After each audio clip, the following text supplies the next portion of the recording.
Good morning, everyone. My name is Earl Joshua Antaran, and today we will tackle about the major crisis in Philippine educational system. The Philippines' educational system is often mistreated by numerous groups, often called for having a failed governance, affordability issues, a lack of properly educated and motivated teaching staff members, and the most famous term coined is the brain drain. These have then placed the entire educational system of the nation in the spotlight.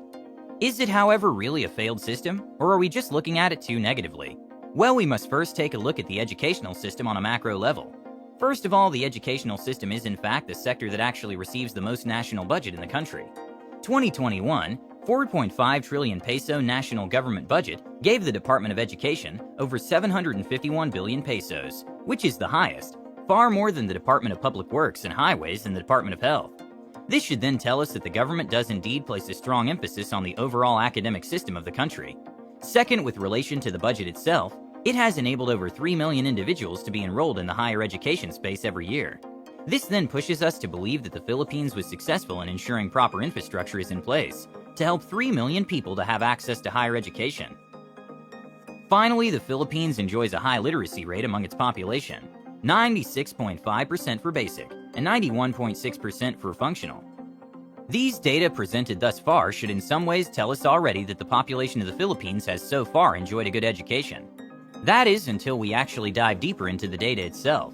While there are 3 million individual enrollees every year, there are in fact only between 600 to 700,000 people to successfully graduate at the same time. This means that there's a huge difference when it comes to a person enrolling for higher education and actually finishing it. How did it come to this? Well, several studies have found that it's more likely related to financial troubles, a lack of proper infrastructures for students to properly learn and excel, or just proper support for them to stay on track.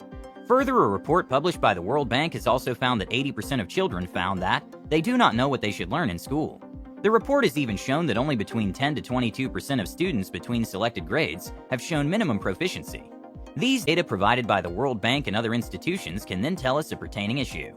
How is the Philippines spending so much money but not seeing strong results?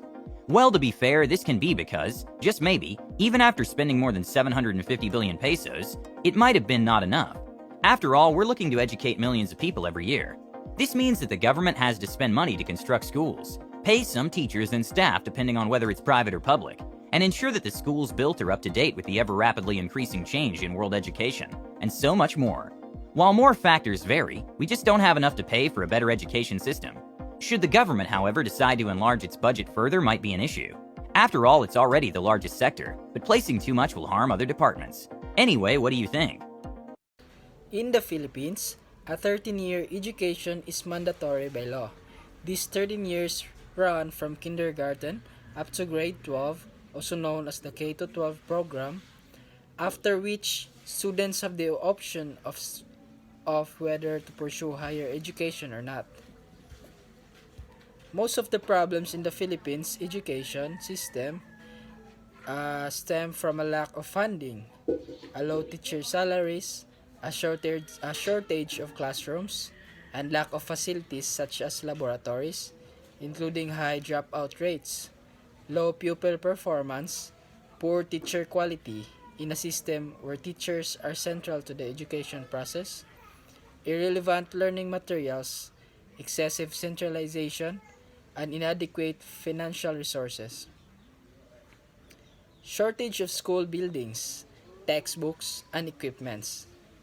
The shortage of classrooms and textbooks are particularly severe. The nationwide classroom shortage is estimated to be 40,000 and the DepEd operates two shifts in many schools. The textbook problem is even more serious.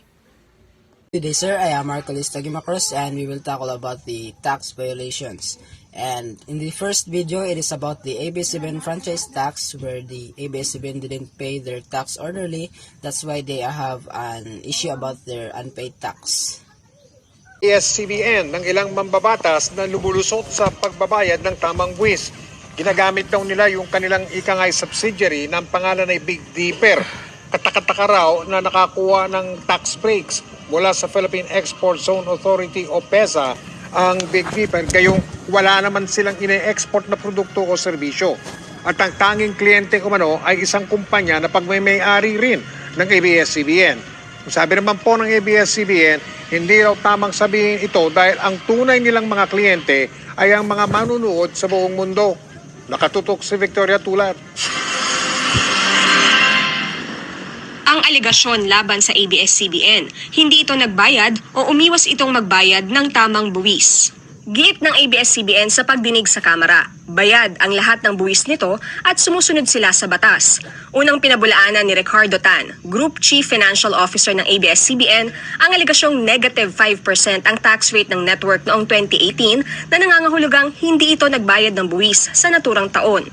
The negative 5% or negative 84 million which appeared in our financial statements was incorrectly interpreted as the income taxes that were due from ABS-CBN for 2018. The negative 84 million is mainly due to an accounting recognition of deferred tax benefit.